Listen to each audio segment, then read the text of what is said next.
नमस्कार और the deep dive में आपका स्वागत है। आज हमारे सामने जो नोट्स हैं वो हमें जेनेटिक बीमारियों की एक बहुत ही पेचीदा दुनिया में ले जा रहे हैं। हाँ, खास तौर पर मस्कुलर डिस्ट्रॉफी पर। और इस पूरी कहानी के केंद्र में एक ही हीरो है, या यूं कहें कि एक ही किरदार है, डिस्ट्रोफिन नाम का एक प्रोटीन। ये एक ऐसा प्रोटीन है जिसके बिना हमारी मांसपेशियां ठीक से काम ही नहीं कर सकती। इसे आप मांसपेशियों की दुनिया का एक शॉक एब्जॉर्बर समझ सकते हैं। शॉक एब्जॉर्बर, ये अच्छा शब्द है। मतलब जो मांसपेशियों की कोशिकाओं को अपनी जगह पर टिकाए रखता है। बिल्कुल। हाँ, और ये शॉक एब्जॉर्बर वाली बात बहुत अहम है, क्योंकि अगर ये ना हो तो रोजमर्रा की मामूली हरकतें भी, मतलब चलना या उठना बैठना भी मांसपेशियों के लिए एक झटके की तरह होती होंगी। और शायद यहीं से हमारी आज की पड़ताल का मिशन शुरू होता है। हमें ये समझना है कि डुशेन मस्कुलर डिस्ट्रॉफी यानी डीएमडी और बेकर मस्कुलर डिस्ट्रॉफी बीएमडी, ये दोनों मिलती जुलती बीमारियां हैं, लेकिन शरीर का इम्यून सिस्टम इन पर इतनी अलग तरह से प्रतिक्रिया क्यों करता है? और इस अंतर का इलाज की नई उम्मीदों के लिए क्या मतलब है? बिल्कुल, चलिए इस गुत्थी को सुलझाते हैं। जरूर। और ये गुत्थी सिर्फ अकादमिक नहीं है, ये उन हजारों मरीजों और उनके परिवारों के लिए उम्मीद और चुनौती दोनों है। तो शुरुआत करते हैं डुशेन मस्कुलर डिस्ट्रॉफी डीएमडी से। जैसा कि हमने बात की, डिस्ट्रोफिन मांसपेशियों को मजबूती देता है, लेकिन डीएमडी में असल में गड़बड़ कहाँ है?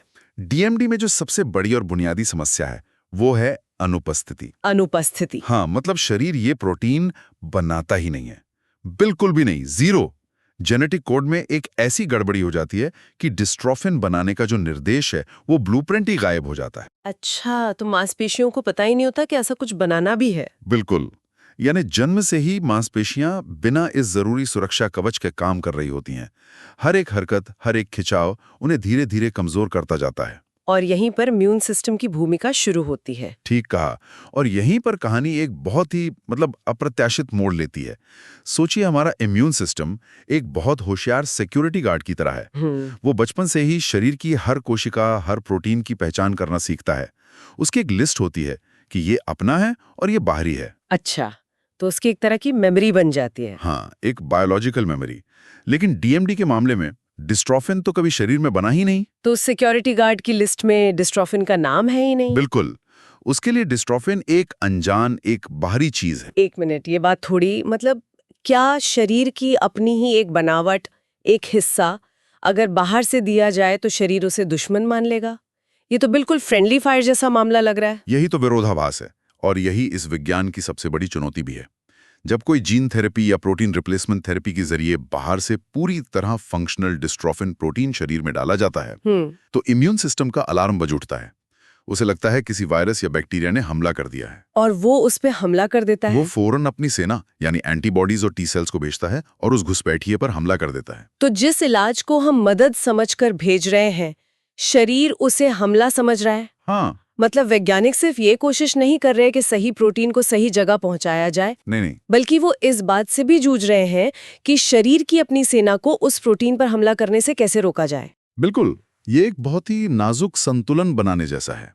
आपको एक हाथ से मांसपेशियों को मजबूत करना है और दूसरे हाथ से इम्यून सिस्टम को शांत रखना है ताकि वो इस प्रक्रिया में दखल न दे।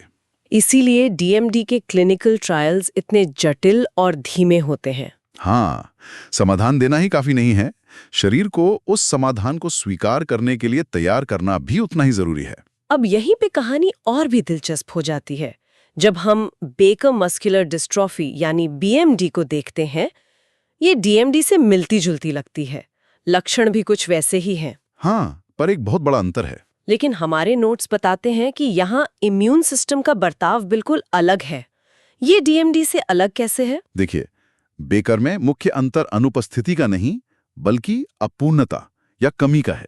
अपूर्णता बेकर के मरीजों में शरीर डिस्ट्रोफिन बनाता तो है, लेकिन वो या तो बहुत कम मात्रा में होता है या फिर जो बनता है वो इम्परफेक्ट होता है। मान लीजिए कि शॉक एब्जॉर्बर तो है, लेकिन वो थोड़ा छोटा है या उसमें कुछ हिस्से गायब हैं। अच्छा, तो वो काम तो करता है पर 100% असरदार नहीं होता। सही पकड़ा। तो प्रोटीन पूरी तरह से गायब नहीं है, वो मौजूद है, भले ही कमजोर रूप में हो। तो इम्यून सिस्टम के लिए इसका क्या मतलब हुआ? इम्यून सिस्टम के नजरिए से ये जमीन आसमान का फर्क है, क्योंकि शरीर ने डिस्ट्रोफिन बनाया है, चाहे वो जैसा भी हो। इम्यून सिस्टम के सिक्योरिटी गार्ड ने उसे देखा है, उसे पहचाना है। उसकी लिस्ट में डिस्ट्रोफिन का नाम अपना के तौर पर दर्ज है, भले ही उसके आगे लिखा हो कि ये वाला थोड़ा कमजोर है। वो उसके लिए अनजान नहीं है। तो इससे एक बहुत ही स्वाभाविक सवाल उठता है जो हमारे सोर्स मटेरियल में भी पूछा गया है। अगर बेकर के मरीज की मांसपेशियों को ज्यादा फंक्शनल मतलब एक बेहतर और पूरा डिस्ट्रोफिन दिया जाए, हाँ, तो क्या शरीर उसे भी बाहर फेंक देगा?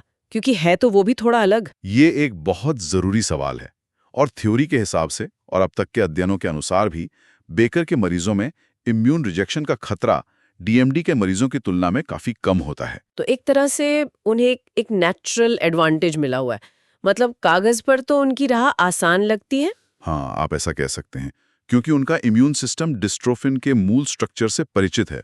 इसलिए जब बाहर से एक बेहतर या ज्यादा मात्रा में डिस्ट्रोफिन दिया जाता है, तो उसे दुश्मन समझने की आशंका कम हो जाती है। बिल्कुल, वो इसे एक अपग्रेड की तरह देख सकता है, न कि एक बाहरी हमले की तरह। ये बेकर के मरीजों के लिए वाकई उम्मीद की किरण है। लेकिन जैसा हम हमेशा कहते हैं, विज्ञान में जो कागज पर आसान लगता है वो असल में शायद ही कभी होता है। तो इसका मतलब ये तो नहीं कि बेकर के मरीजों के लिए ये रास्ता पूरी तरह से